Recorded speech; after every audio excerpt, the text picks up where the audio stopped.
Welcome back to the California Conversation. I'm Tess Abraham. There has been a lot of controversy over the past few weeks about a court case from 3 years ago, and now the potential early release of a man convicted of killing 2 teenagers in 2021. This has led to the introduction of a new bill in the state Senate, which was quickly struck down, the involvement of the federal government, and it all centers around the key topic of illegal immigration. So, what in the world is happening? We're going to get into all of it today. But before we get started, make sure to like this video, subscribe to this channel if you haven't already, and ring that notification bell so that you stay up to date on all things California politics.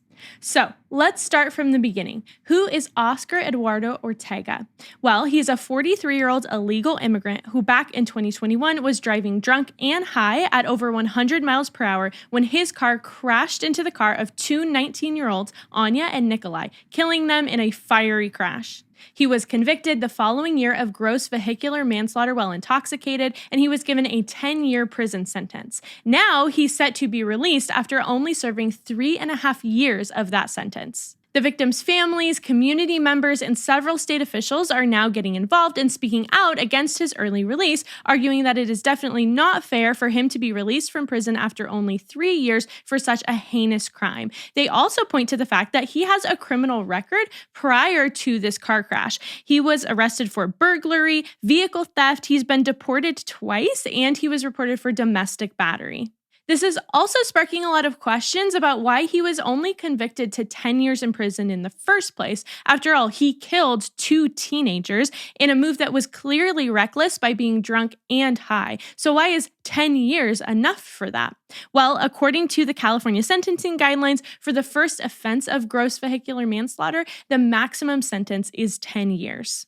And this is what really speaks to the crux of the issue. It isn't just about Ortega's early release from prison, it's about our state criminal justice system, which does not prioritize justice and the sanctity of human life.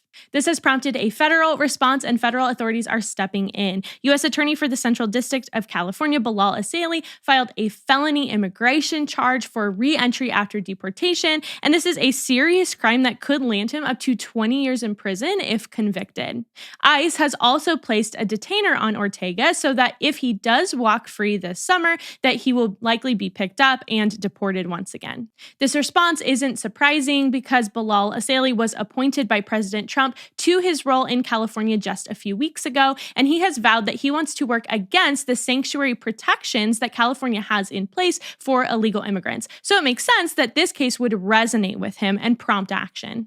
And he's not alone in this response. He seems to have the full backing of the Trump administration. Attorney General Pam Bondi made the following remarks, quote, "This is absolutely unconscionable. What about justice for these teens? What about the rights of their parents?" Tom Homan, affectionately known as Trump's border czar, also chimed in on the case. He himself has vowed to send federal ICE agents to California to enforce a detainer against Ortega, like I just mentioned, saying, quote, "I will work with Homeland Security Secretary Noem on this case, and I guarantee you if they don't honor the detainer, we'll have ICE agents outside that facility to take custody of this individual and deport him."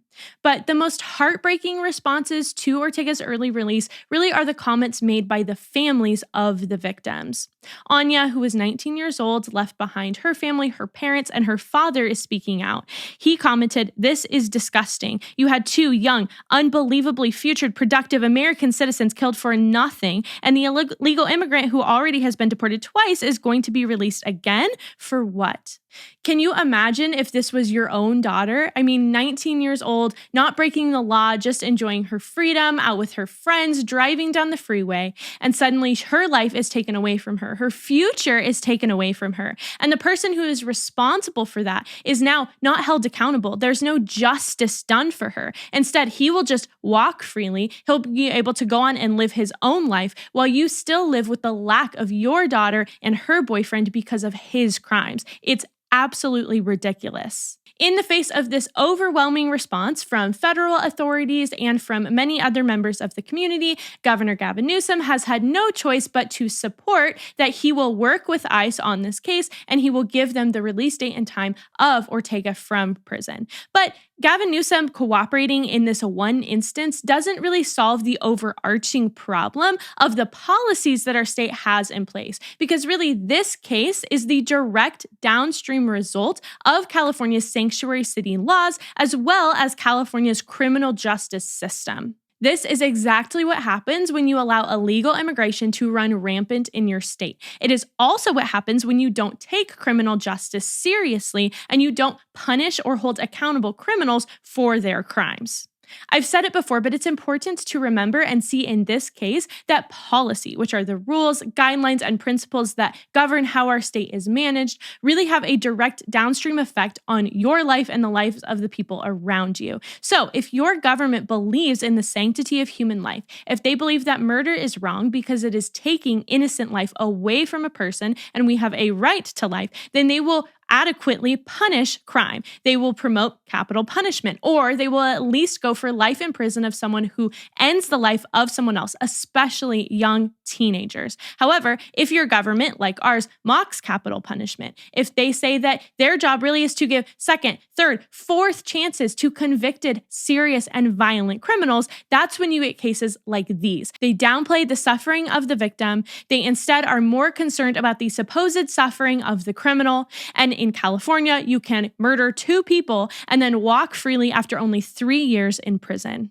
I know that thinking about policies like these and looking directly at the downstream effects of them can be exhausting and overwhelming. But the good news is that with 7 Weeks Coffee, it can help you power through that exhaustion and stay up to date on all that is happening because it is really important for you to be informed.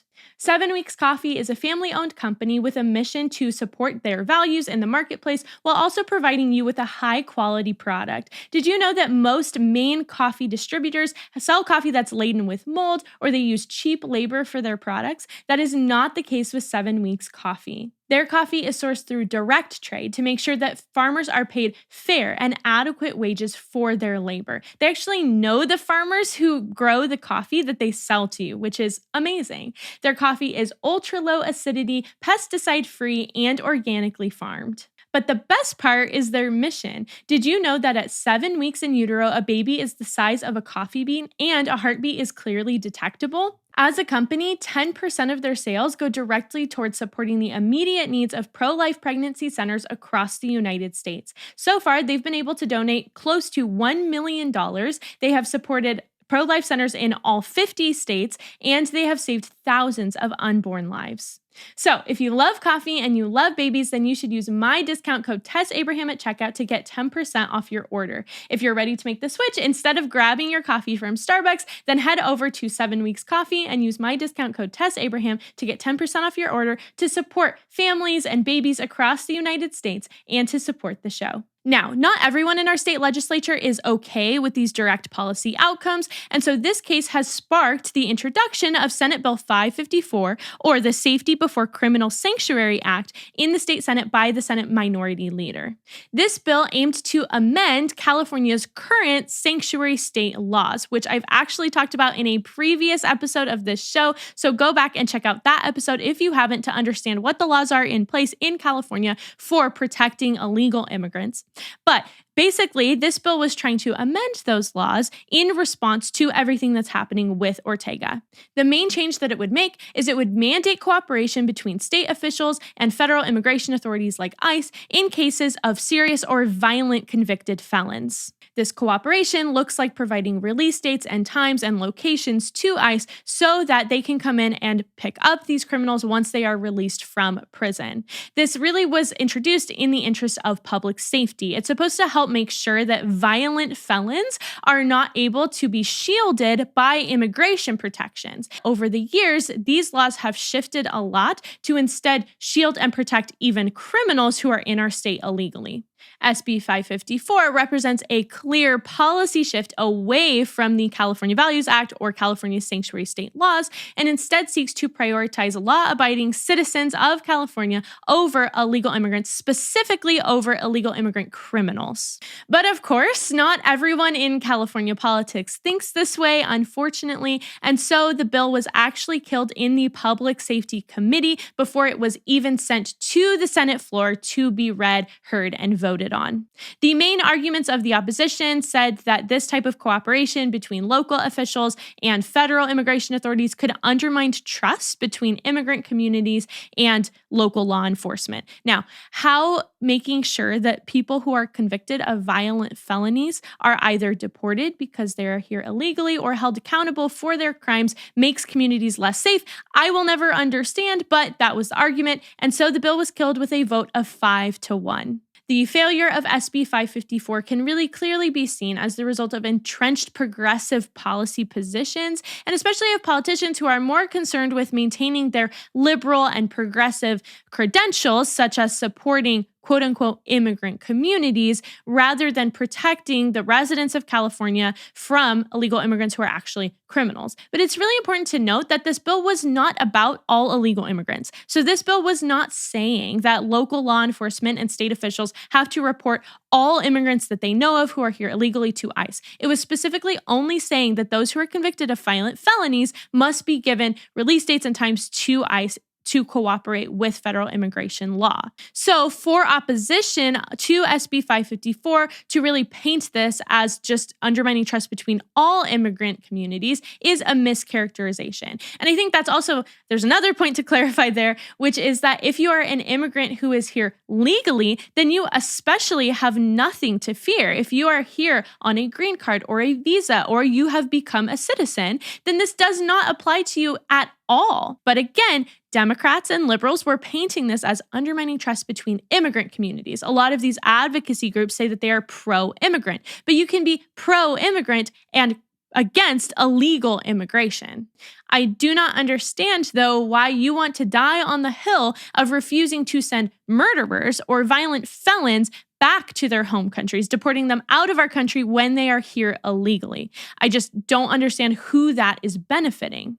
This all matters and is important for us to discuss and understand because this is a prime and key example of why we engage in politics. This specific case, as well as all crime, is preventable. It's preventable if we have a state government who is committed to executing justice, especially when it comes to violent crime like murder. The deaths of these two teenagers were completely preventable. They could have been prevented if Ortega was held accountable for burglary in 2005, for vehicle theft in 2007, and for spousal abuse in 2016. They could have been prevented if he was held accountable for re-entering the country illegally in 2016 and 2018. They could have been prevented if our state didn't take the stance of shielding illegal immigrants from federal immigration authorities. This could have been prevented if our state recognized him for the dangerous criminal that he is and refused to allow him to re-enter our state, our communities, and put him right back on the roads where he killed two innocent teenagers with their entire lives ahead of them. This was not a tragic accident, a random mistake, or the cruel hand of fate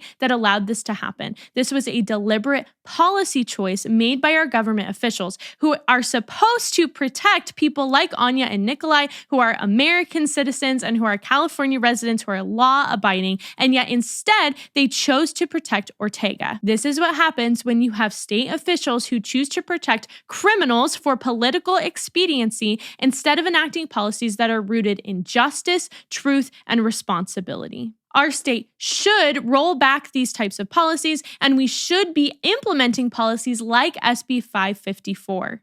To that end, we can play a small part in changing these types of policies across our state, and we absolutely should be involved. I actually have letter templates written out for you and addressed for you in the show notes that you just need to print out, sign, and mail over to the representatives who shot down Bill SB 554 and let them know that that is unacceptable and you demand change. This seems like a small thing to do. I get that it might feel like it doesn't really matter, but if we all make our voices heard and we flood these senators with these letters letting them know that we are holding them accountable for the policies that they enact, then they have no choice but to at least acknowledge what the will of the people who they represent really is. So, who will seek justice for the teenagers who were killed by criminals like Ortega?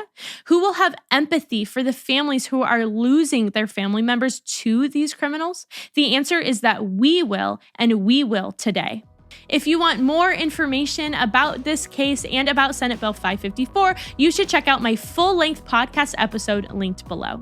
Thank you so much for joining me here today. I hope it was helpful for you as you navigate life in California and that you even learned something new. You can follow me on social media at It's Tess Abraham, and I'll see you back here next time for another episode of the California Conversation.